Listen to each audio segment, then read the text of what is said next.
The rain wasn't washing away the blood, it was just spreading it, turning the oil-stained concrete of the gas station into a slick crimson mirror.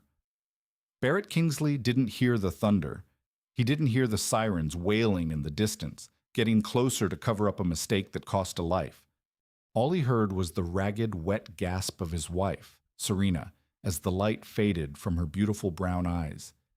He held her tight, his hands pressing uselessly against the bullet wound in her chest, while Officer Vance Ronan stood feet away, gun still smoking, panic warring with arrogance in his eyes. Ronan thought he had just taken down a thug with a weapon. He had no idea he had just destroyed the world of a Tier 1 operator, a ghost who had dismantled cartels and toppled regimes. The badge was about to go to war with the Trident, and the badge didn't stand a chance. The humid Georgia air clung to the windows of the Ford Mustang, a restoration project that had taken Barrett Kingsley years to perfect. It was a beast of a car, painted a matte charcoal gray that seemed to swallow the sunlight. Inside, the atmosphere was much lighter. Serena was singing along to an old Al Green track on the radio, her hand resting comfortably on Barrett's forearm as he shifted gears. "You're going to miss the turn if you keep looking at me like that," Serena teased, her voice a warm melody that settled Barrett's nerves. She adjusted the seatbelt over her stomach. She wasn't showing yet, not really, but she had developed a protective habit of shielding her midsection. "I can drive this road blindfolded, babe," Barrett replied, his voice a low rumble. He wasn't a man of many words, but for Serena, he always found a few. "Besides, looking at you is the only thing keeping me awake. This heat is brutal." They were hours outside of Atlanta driving through the back roads of Oak Haven. It was one of those towns you missed if you blinked. A stretch of road lined with weeping willows, rusted chain-link fences, and signs for churches that hadn't seen a fresh coat of paint in ages. They were heading home from a baby shower thrown by Serena's sister in Savannah. The trunk was full of pastel-colored boxes, diapers, and a disassembled crib. Barrett looked in the rearview mirror. His eyes, usually cold and scanning for threats, were soft today. He had officially been retired from the Navy. To the neighbors, he was a logistics consultant who worked from home. To the Department of Defense, he was Asset 4 Alpha, a former team leader for DevGru, SEAL Team 6. He had a file so redacted it looked like a barcode. He had killed men in rooms darker than nightmares, but holding Serena's hand in the sunlight felt like the only victory that mattered. "I need a water," Serena said, fanning herself. "And maybe some of those sour gummy worms." "You and those worms," Barrett chuckled.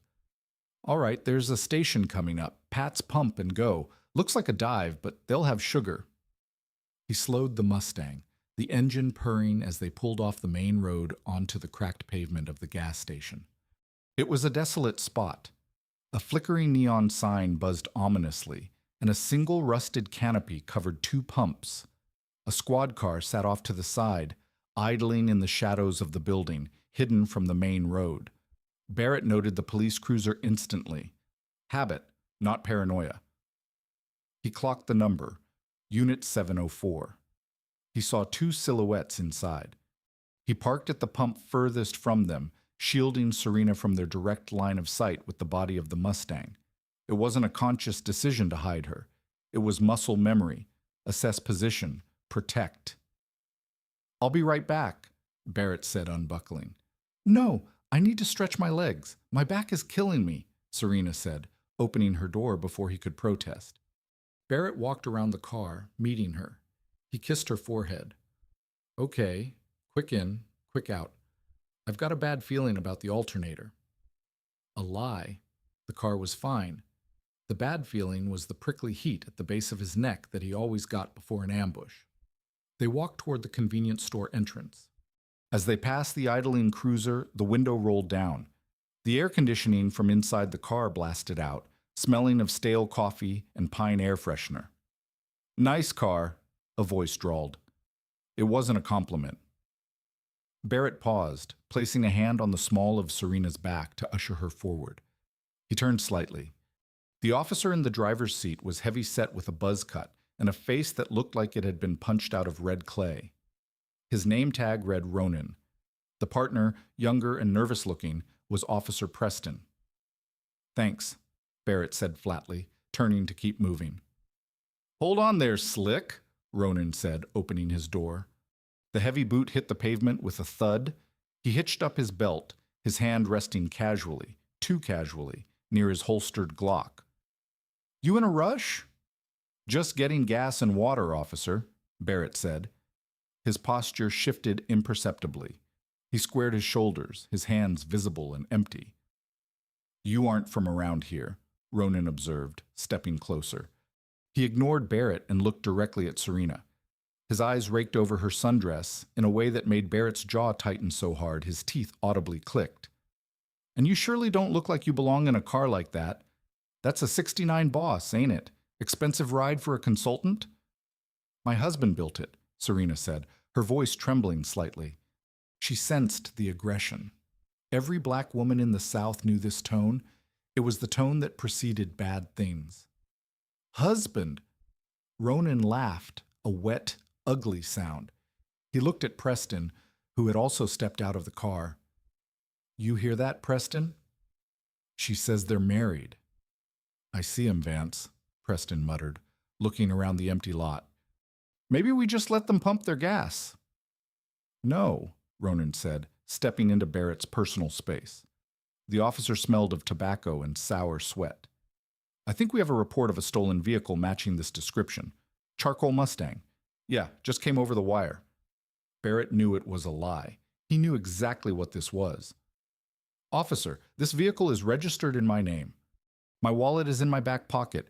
I can show you the ID and registration." "Don't you reach for nothing?" Ronan barked, his hand snapping to his gun. "Back up. Back the hell up." "I'm not moving," Barrett said, his voice calm, terrifyingly steady.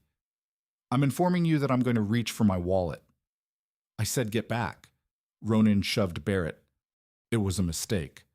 Barrett didn't stumble. He absorbed the force, his feet planted like tree roots. He looked at Ronan with eyes that had watched warlords beg for mercy. "Don't touch me again." Ronan's ego fractured. He wasn't used to fearlessness.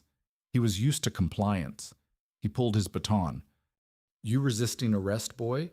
You want to see how we do things in Oak Haven?"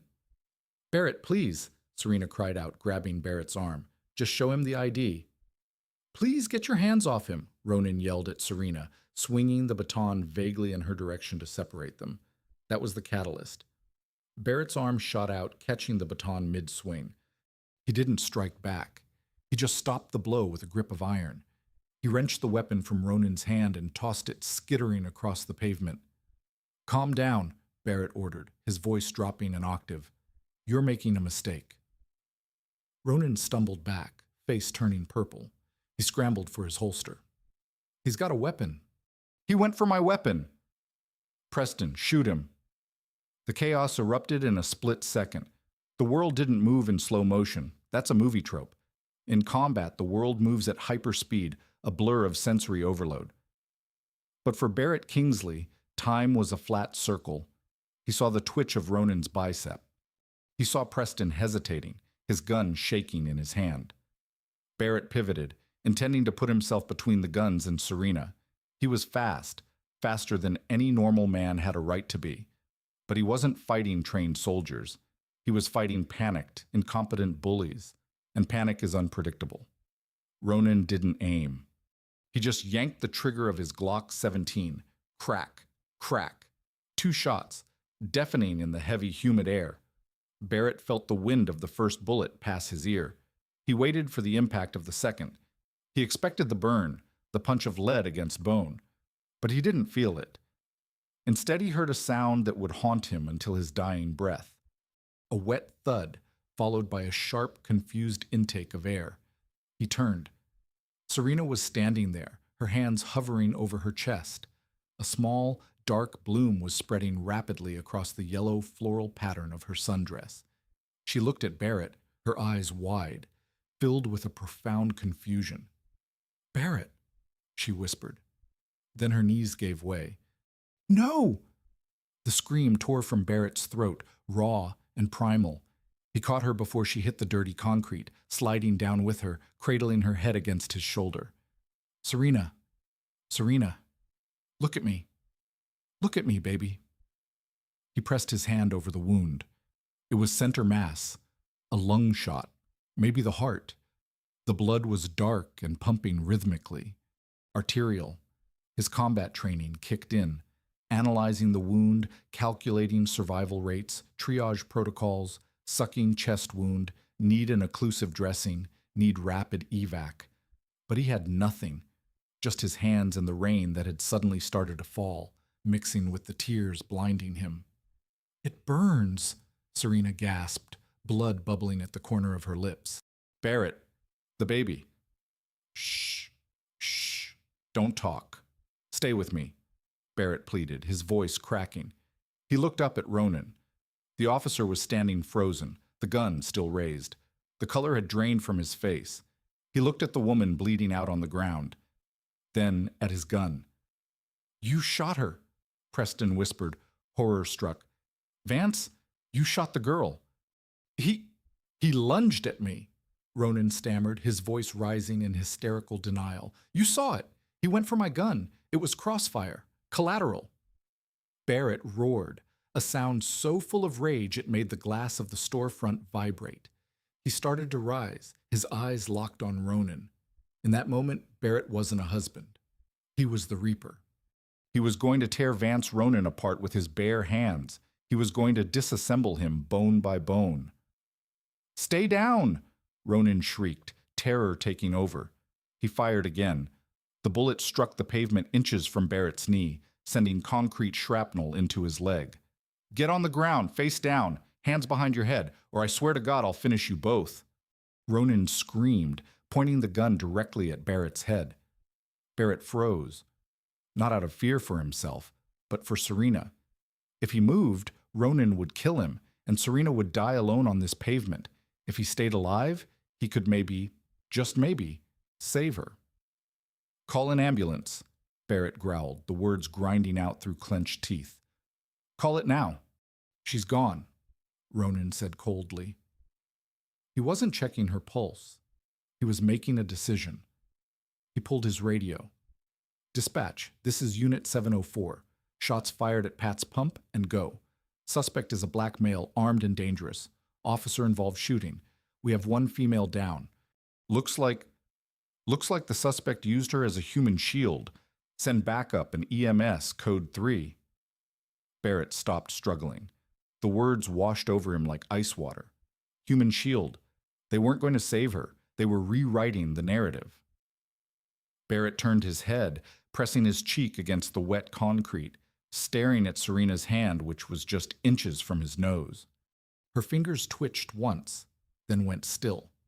The light in her eyes extinguished. The chest that held their unborn child stopped rising. Something inside Barrett Kingsley broke. It wasn't his heart. That had been destroyed the moment the bullet hit her. It was his restraint. The chain that held the monster back snapped. He memorized the serial number on Ronan's gun. He memorized the scuff marks on Preston's boots.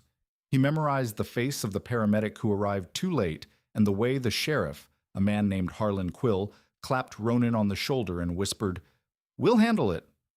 They hauled Barrett up. He was covered in his wife's blood. He didn't scream anymore. He didn't fight. He went limp, letting them drag him to the cruiser.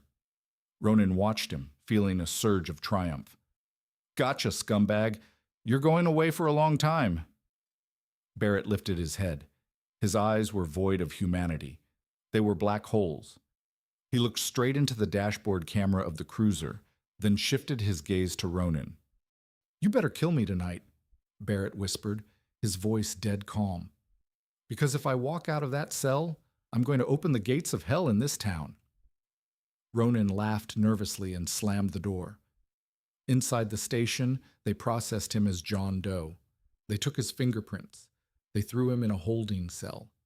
Whatever system they used to run his prints was slow. Barrett sat on the metal bench, staring at the wall. He was meditating. He was compartmentalizing the grief, locking it in a box to be opened later. Right now, he needed clarity. He needed the mission. Mission objective. Total eradication. At the front desk, the fax machine whirred. Officer Preston tore the sheet off, expecting a rap sheet for a low-level drug dealer or a car thief. He looked at the paper. He blinked. He rubbed his eyes and looked again. The paper didn't have a criminal record. It had a Department of Defense header. It had huge black bars redacting almost everything. Subject: Kingsley, Barrett. Rank: Master Chief Petty Officer. Unit: Naval Special Warfare Development Group, DevGru. Clearance: Top Secret/SCI. Status: Highly volatile. Warning: If detained, contact JSOC Command immediately. Do not engage. Preston felt his stomach drop out of his body. His hands shook so hard the paper rattled. "Vance," Preston croaked, his voice cracking. "Vance, come here." Ronan walked over, a coffee in hand. "What did you find?" "His priors." "No," Preston whispered, holding up the sheet. "We didn't catch a thug, Vance. He's a damn Navy SEAL." "Not just a SEAL," Preston said, pointing to the bottom note. "Look at the emergency contact.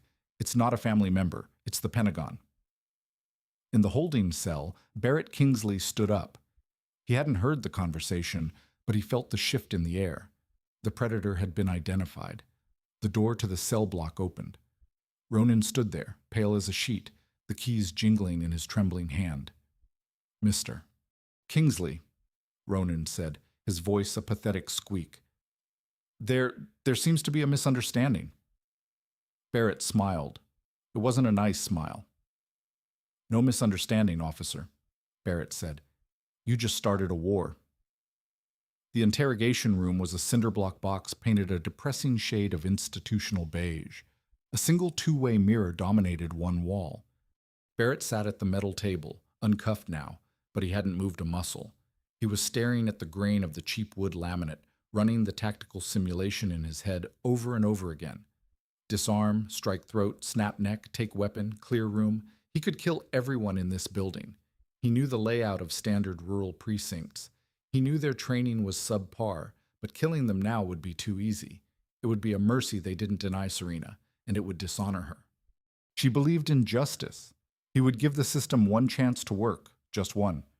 The door opened, and a man walked in who sucked the air out of the room with his sheer size.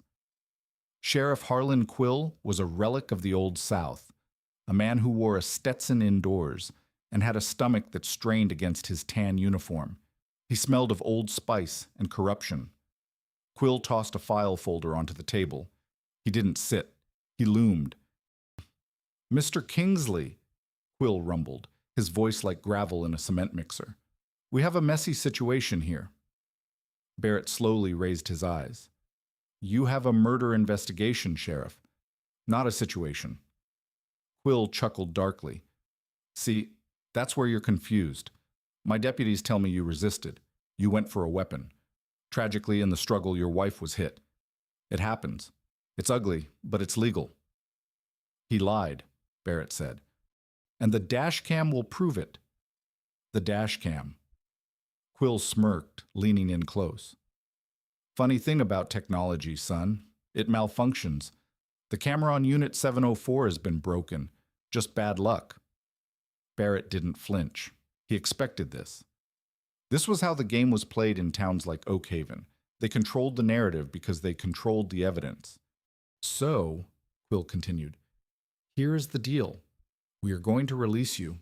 No charges. You walk out of here, you bury your wife, and you go back to Atlanta or DC or wherever the hell you came from. You sue the department. We settle out of court with taxpayer money and everyone moves on." "And Officer Ronan?" Barrett asked. "Vance is a good boy who made a split-second decision," Quill said, his eyes hardening. "He stays on the force, administrative leave, then back on patrol." Barrett stood up. He moved so smoothly that Quill flinched, his hand twitching toward his gun. Barrett ignored him and walked to the mirror.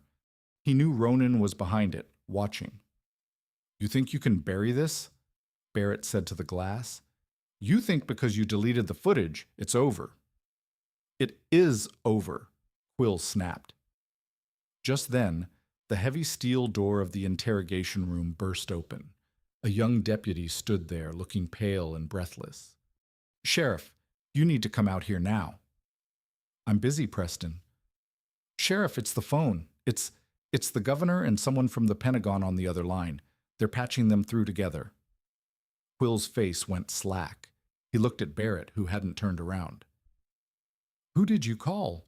Quill whispered. "I didn't make a call," Barrett said softly. "My file has a flag. When you ran my prints, you tripped a silent alarm at JSOC. You just rang the dinner bell for the wolves." Sheriff Quill stormed out. Through the open door, the chaos of the precinct drifted in.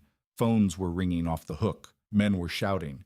A man in a sharp charcoal suit walked in. He wasn't a local lawyer. He was Harlan Voss, a JAG attorney from the naval base in Kings Bay, accompanied by two MPs who looked like granite statues. Voss looked at Barrett and nodded respectfully. "Master Chief, we're getting you out of here." "I want the body," Barrett said. "We have arranged for transport. Your wife will be taken to the medical examiner in Atlanta. Not the local one. We aren't trusting these clowns with the autopsy," Voss assured him. As they walked Barrett out through the bullpen, the station went silent. Every deputy stopped what they were doing. Ronan was standing by the water cooler, looking small and terrified. He wouldn't meet Barrett's eyes. Barrett stopped in front of him. The MPS tensed, ready to restrain him, but Barrett didn't raise a hand. He just leaned in close enough for Ronan to smell the blood that was still drying on Barrett's shirt. "Check your locks, Vance," Barrett whispered. "Is that a threat?" Quill barked from his office doorway. Barrett looked at the sheriff. "No, it's advice." He walked out into the rain, a free man. But the Barrett Kingsley who walked out wasn't the same one who had driven in. That man died with Serena. The thing that walked out was a machine of war waiting for the go-code. The funeral was a closed casket affair in Atlanta. Serena's family was devastated, weeping openly. Barrett stood like a sentinel at the grave, wearing his dress blues, the medals on his chest glinting in the harsh sun. The Navy Cross, 2 silver stars, 3 purple hearts. The weight of the medal felt like a lie. All that heroism, all that sacrifice for his country, and he couldn't save the one person who mattered.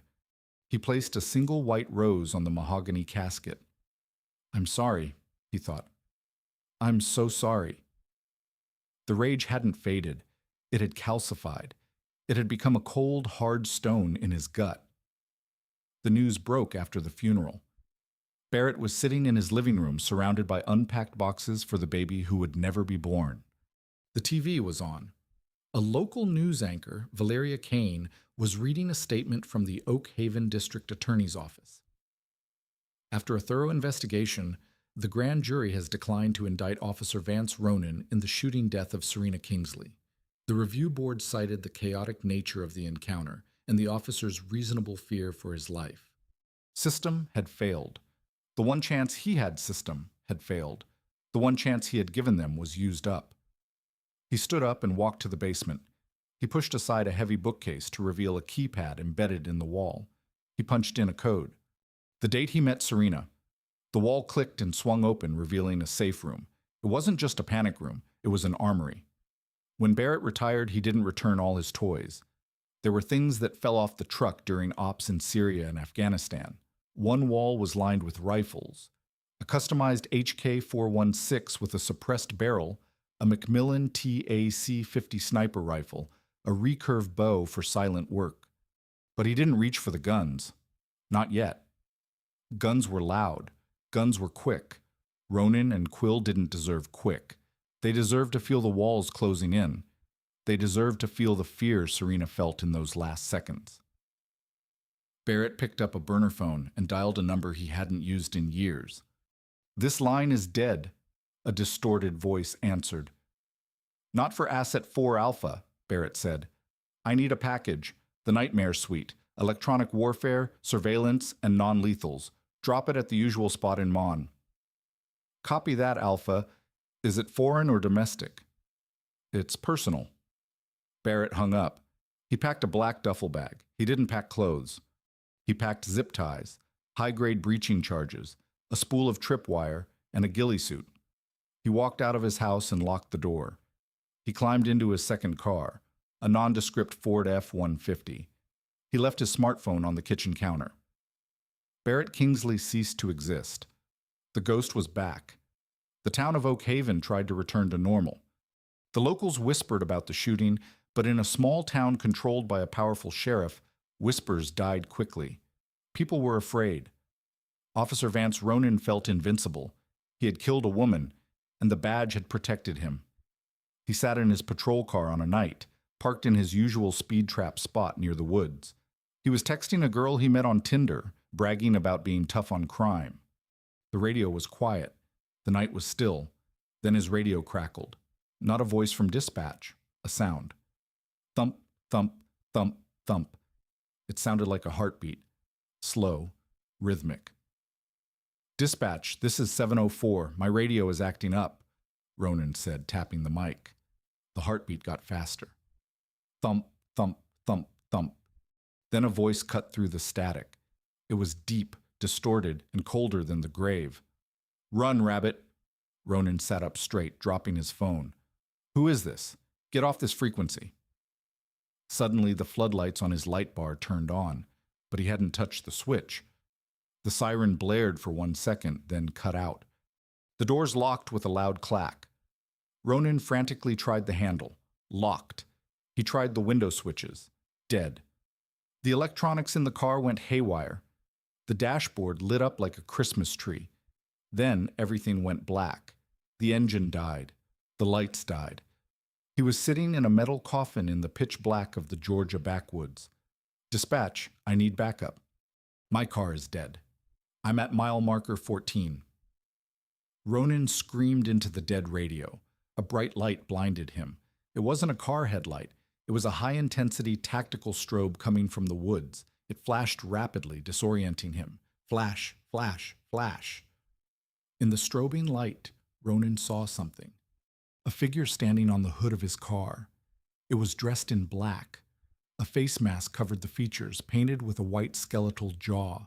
The figure held a combat knife in one hand and a heavy steel object in the other. Ronin fumbled for his gun, but his hands were shaking so violently he dropped it between the seats.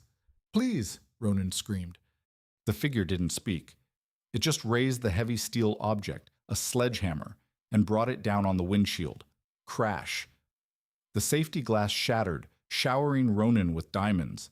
The figure jumped down, disappearing into the darkness before Ronin could even process what happened. On the passenger seat, amidst the glass, lay a single object, a sour, gummy worm. Ronin screamed, scrambling out of the broken window, running blindly into the night, the taste of terror thick in his throat. The hunt had begun. Paranoia is a slow poison, and following the incident in the woods, it had thoroughly infected the Oak Haven Sheriff's Department. Officer Vance Ronin was a wreck. He refused to patrol at night. He jumped at shadows. He had moved into a motel because he was convinced someone was watching his house. He was right. But Barrett Kingsley wasn't interested in just scaring them anymore. He was dismantling their infrastructure. He knew that a corrupt sheriff like Harlan Quill didn't operate on a deputy's salary. He had assets. He had dirty money. And most importantly, he had loose ends. Officer Ronin Vance was the loose end. Vance lived in a small, run-down bungalow on the edge of town. He was the one who had hesitated. He was the one who had shown a flicker of humanity. That made him a target, but not for elimination, for leverage. The rain was hammering against Vance's roof, a relentless drumbeat that masked the sound of the window lock being shimmed open. Vance was asleep on his couch, an empty bottle of bourbon on the floor, the TV playing static. He woke up to the feeling of cold steel pressing against his carotid artery. Vance gasped, his eyes flying open. He tried to scramble up, but a hand pressed him down into the cushions with the weight of a hydraulic press. "Don't scream," a voice whispered. It was the same voice from the woods. "Scream and you bleed." Vance froze. His heart was hammering so hard he thought it would burst. He looked up. Standing over him was a shadow. Barrett was wearing dark tactical gear, his face obscured by a balaclava, only his eyes visible, eyes that burned with a cold, terrifying intelligence. Please, Vance whimpered. I didn't shoot her. I didn't shoot her. I know, Barrett said, easing the pressure of the knife slightly but not removing it. But you stood by. You let them lie. You let them wipe the footage. I couldn't stop Quill. He runs everything, Vance stammered, tears leaking from his eyes. He'd kill me. He's going to try anyway, Barrett said.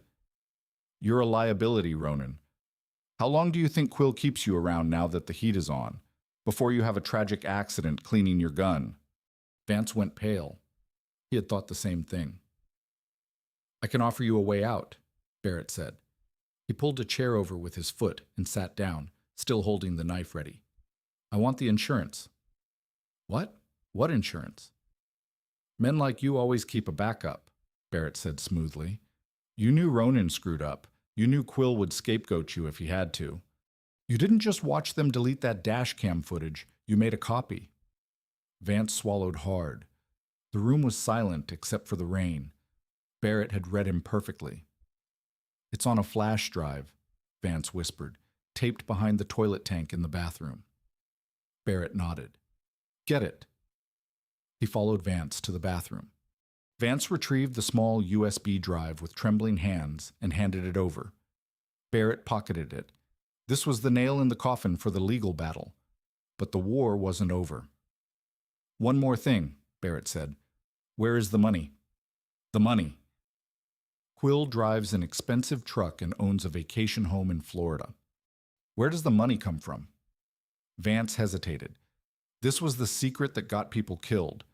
But looking at the man standing in his hallway, a man who moved like smoke and spoke like death, Vance realized he was more afraid of Barrett than Quill. The impound lot, Vance said quietly. We seize cars from out-of-towners, drug runners coming up from Miami.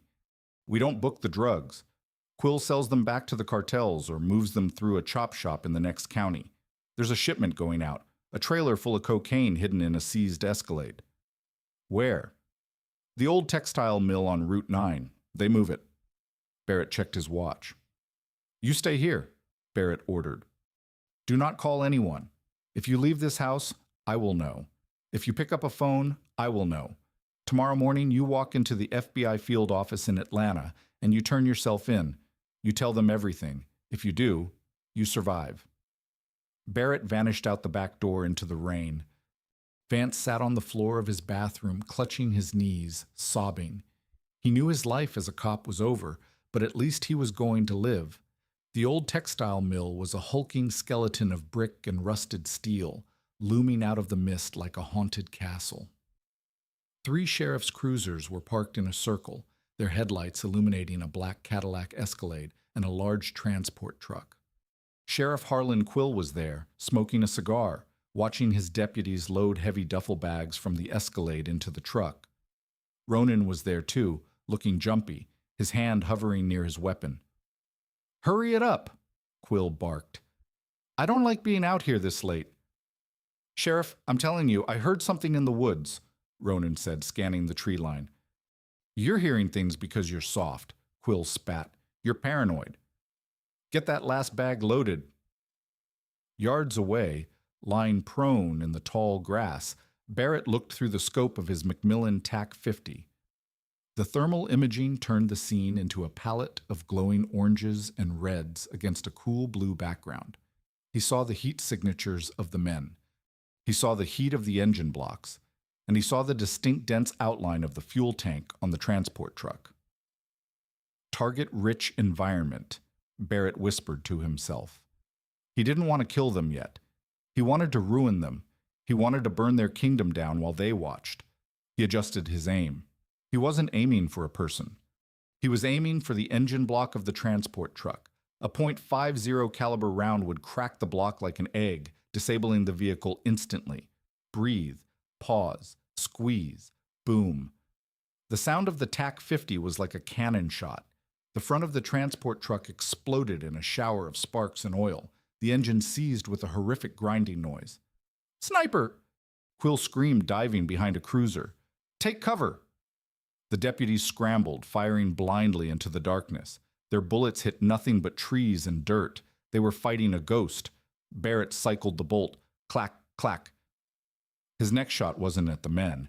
It was at the trunk of the Escalade, right where the fuel cap was. He switched to an incendiary round. Boom. The Escalade erupted into a fireball.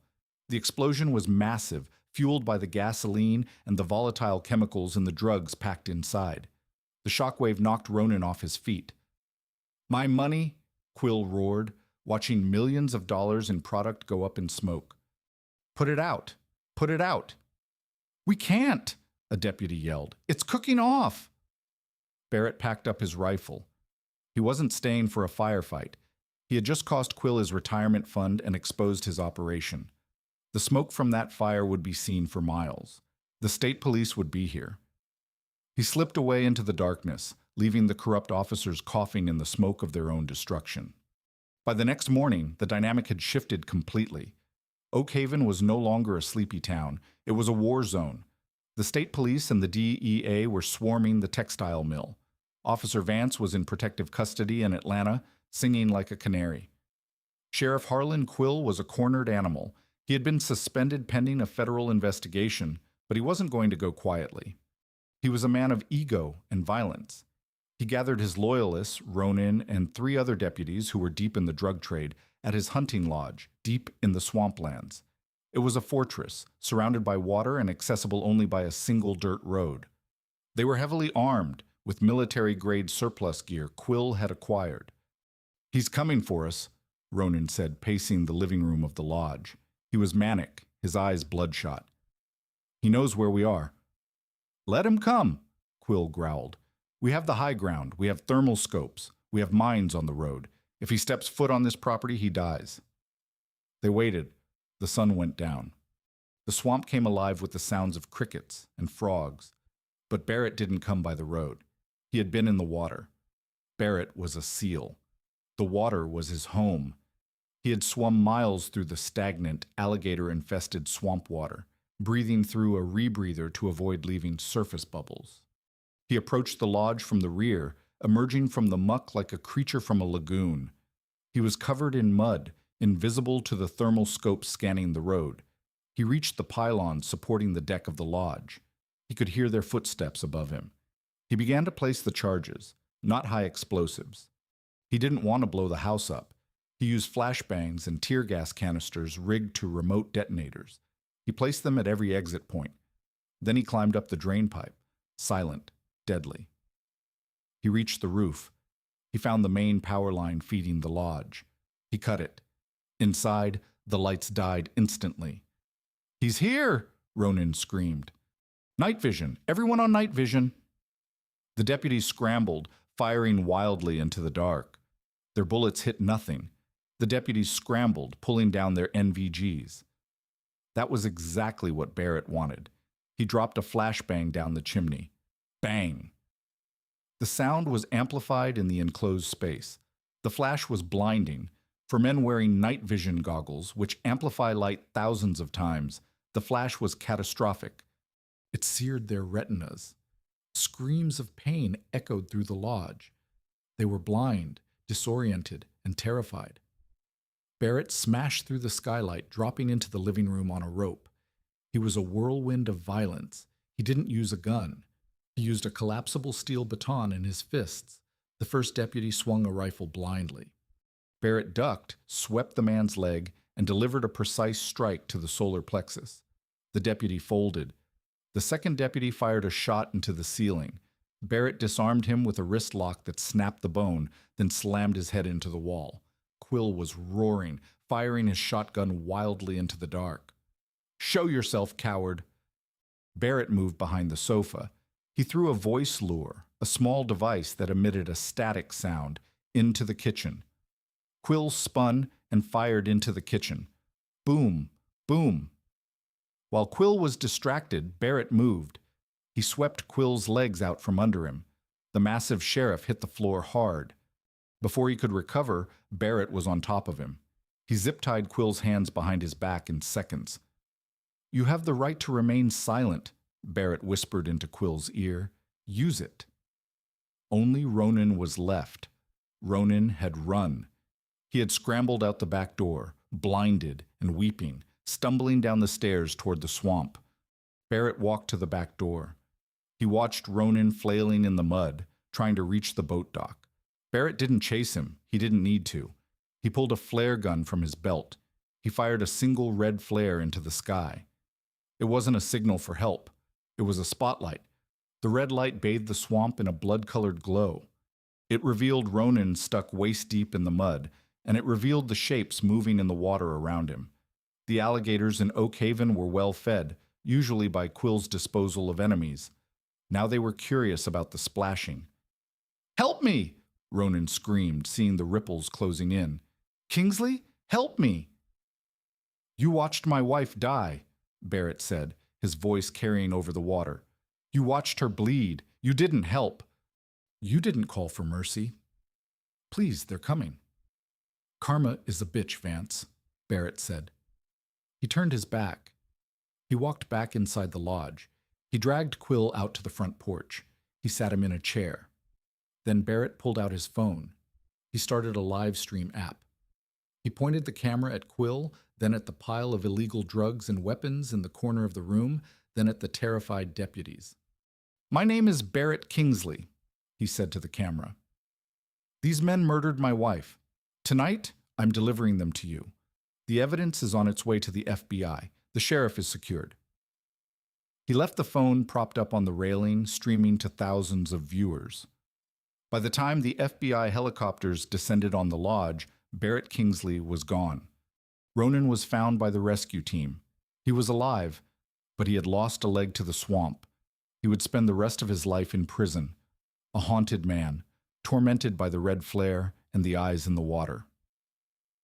The trial of Sheriff Harlan Quill and Deputy Vance Ronan was not just a legal proceeding. It was a public exorcism for the state of Georgia. The courthouse in Atlanta was surrounded by media vans from every major network. The story of the Navy SEAL who dismantled a corrupt police force had gone global. People didn't just want a verdict. They wanted a reckoning. Inside the courtroom, the atmosphere was suffocating. Quill sat at the defense table, significantly thinner than he had been. His tan was gone, replaced by the pasty pallor of confinement. He wore a suit that hung loosely on his frame, but his eyes still held a spark of defiant arrogance. He believed, truly believed, that his connections would save him. He thought the good old boy network ran deeper than the FBI's reach. Ronan was a different story. He sat in a wheelchair, his empty pant leg pinned up. He looked small, broken, and perpetually terrified. He flinched every time the heavy courtroom doors opened, as if expecting a man in a ghillie suit to burst in. The defense attorney, a high-priced shark named Preston Vale, tried to paint Barrett as a domestic terrorist. "Ladies and gentlemen of the jury," Vale thundered, pacing the floor. "The prosecution wants you to believe these officers are criminals, but the man who attacked them, a trained killer, a man who used military-grade explosives on American soil. Sheriff Quill was protecting his town from a madman." It was a compelling narrative. For a moment, it seemed like the jury might sway. Then the prosecution played the tapes. First, the dashcam footage that Vance had hidden. The courtroom went dead silent as they watched the banal cruelty of the traffic stop. They heard the fear in Serena's voice. They saw Ronan fire. They saw Barrett's hands empty, screaming for his wife. Sobs broke out in the gallery. Serena's mother had to be escorted out, unable to watch her daughter die again. Then came the live stream recording from the lodge. Quill's face crumbled as the video played on the massive screens. There was no spinning this. The world watched him order his deputies to kill a federal witness. They saw the piles of cocaine. They heard his confession in high-definition audio. When the verdict was read, the silence in the room was heavy enough to crush bone. On the charge of racketeering, we find the defendant Harlan Quill guilty. On the charge of conspiracy to commit murder, guilty. On the charge of drug trafficking, guilty. Quill slammed his fist on the table. "This is a fix. You can't do this to me. I am the law in Oak Haven." The judge, a stern woman named Justice Valeria, looked over her spectacles. "Not anymore, Mr. Quill. You are a disgrace to the badge." She sentenced him to consecutive life sentences without the possibility of parole. Then it was Ronan's turn. On the charge of second-degree murder, guilty. Ronan didn't scream, he didn't fight, he just wept, his head in his hands. He was sentenced to years. Prison is a difficult place for anyone. For a cop, it is a death sentence in slow motion. Harlan Quill was sent to a maximum security federal penitentiary in Colorado. He wasn't the king anymore. The Aryan Brotherhood gangs he thought would protect him wanted nothing to do with a man who brought this much heat. The cartels he had ripped off had long memories, and their reach extended behind bars. Into his sentence, Quill was found in the laundry room. He hadn't been killed. That would be too easy. He had been beaten so severely that he would never walk again. He would spend the rest of his natural life in the prison infirmary, spoon-fed by nurses who despised him, staring at a ceiling, trapped in a body that was as broken as his soul. Vance Ronan was sent to a facility in Georgia. Because of his amputated leg and his status as a cop, he was placed in protective custody, PC. It sounded safe, but it was solitary confinement by another name. He spent hours a day in a concrete cell. He had no window. His only view was a steel door. Every night when the lights dimmed, Ronan would hear the phantom splashing of water. He would feel the phantom pain in a leg that was no longer there, a burning, tearing sensation that reminded him of the swamp. And sometimes in the silence between the prison shouts, he swore he could hear a voice whispering through the ventilation shaft. "Run, rabbit." He would wake up screaming, clawing at the walls, begging for a forgiveness that would never come. Years passed. Oak Haven had changed. The textile mill was demolished, replaced by a community park named the Serena Kingsley Memorial Gardens. The corrupt deputies were gone, replaced by a young, diverse force led by a chief who had been brought in from Atlanta. The fear had lifted from the town like fog burning off in the morning sun. But the legend of the ghost remained. It became a cautionary tale whispered in police academies across the state. Don't be a bully. You never know who you're pulling over. Barrett Kingsley had vanished. The CIA had neither confirmed nor denied his whereabouts. There were sightings, of course. A man matching his description stopping a human trafficking ring in Bulgaria. A shadow that dismantled a warlord's compound in Sudan. But nothing concrete, until the rain was falling softly on the cemetery in Atlanta, a gentle mist that made the green grass glow. A black SUV with tinted windows idled at the curb. Two men in dark suits stood by the vehicle, checking their watches. A man walked up the path toward Serena's grave. The lines around his eyes were deeper, his beard peppered with salt and pepper. He wore a simple black trench coat. He moved with the same fluid, dangerous grace. But the tension in his shoulders, the perpetual coil of the viper, had relaxed slightly. He wasn't alone. Holding his hand was a little girl. She had bright, intelligent eyes and hair pulled back in braids. Barrett had adopted her from a war-torn province in Syria during an off-the-books operation. She had lost her parents. He had lost his future. They had saved each other. Her name was Hope. Barrett knelt before the headstone. The marble was cool to the touch. Serena Kingsley, beloved wife and mother. Her light warms us still. Is she here, Daddy? Hope asked, clutching a small, damp bouquet of wildflowers she had picked. She's right here, sweetheart, Barrett said, placing his hand over his heart. And she's watching you. She's so proud of you. Did she like gummy worms too? Hope asked, holding up a bag of the sour treats. Barrett smiled, a genuine warm smile that reached his eyes. She loved them. They were her favorite. He opened the bag and placed a single red and yellow worm on the stone, right next to the flowers. It was a silly tradition, but it was theirs. He stayed there for a long time, listening to the rain, feeling a sense of peace he hadn't known was possible. The rage was no longer a fire. It was just an ember, buried deep, ready if needed, but controlled. He stood up, brushing the wet grass from his knees. He picked Hope up, swinging her onto his hip. Okay, monkey, time to go. Are we going home? Soon, Barrett said. He walked toward the black SUV. The two agents straightened up as he approached. One of them, a senior operative named Preston Vale, stepped forward. "We didn't think you'd come, Barrett," Vale said. "I have a condition," Barrett replied, his voice low. "Name it." "I don't do wet work for politicians anymore.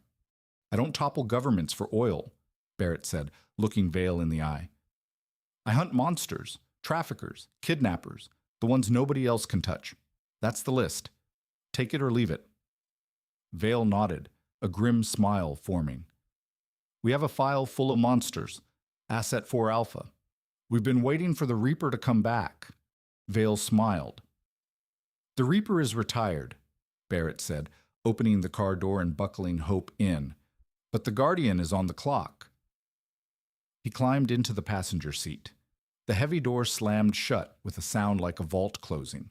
The SUV pulled away, disappearing into the gray, rainy mist of Atlanta, heading toward a tarmac where a jet was waiting.